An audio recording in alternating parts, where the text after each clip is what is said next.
Stop looking at me! We're here rehearsing a play called The Alphabet Girl, which is a one-woman show, which I'm not in, but I have written and I am directing. And we have a wonderful actress called Kaitlin Howard, who's got the dubious task of being the one woman in this hour and 15-minute show. A show that is about 3 different women, all in the same family, and the sort of effect that that can have on the generations. So the sort of effect that your parents have on you and the way that that makes you turn out as a human being. As children, we all have facets of our parents, and our parents have facets of their parents, and that's what fascinated me. And also how stories are handed down through time. The reality is then told to somebody else, who then tells a version of that on, and it's a bit like Chinese whispers. And as you get to meet the characters, you find out what really happened, rather than the kind of the myth, the funny story that is told about someone in your family.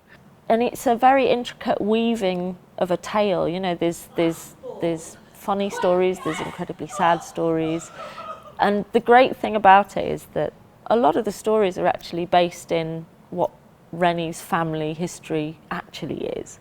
When I first showed this to Kaitlin, the interesting thing was her going, so which bits of this are actually true? And when I told her the bits that were actually true, she was quite shocked.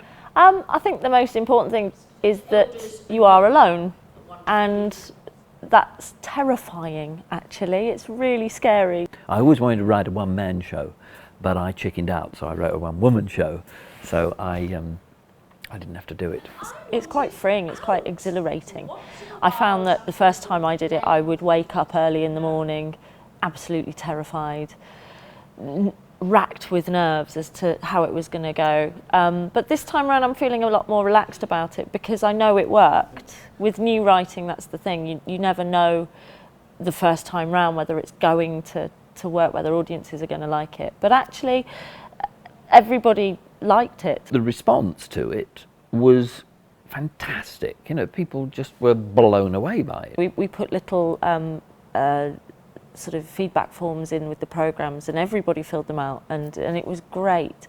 A review came out, and it was glowing. It just, you know, it was kind of calling it a tour de force.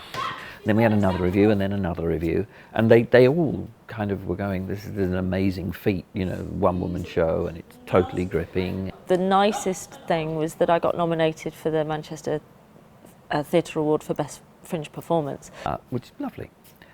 So, you know, we went to the awards, and she won. We were just sat at the award ceremony, I heard my name, and I went into autopilot. I just kind of stood up and went and got it, said thank you, came off, sat back down, and then went, oh, that was me.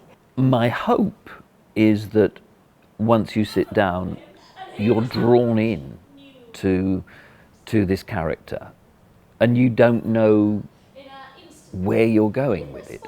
It should be a kind of cathartic experience, and you should come out feeling like you've had a good night in the theatre. An unexpected one. That's what I hope.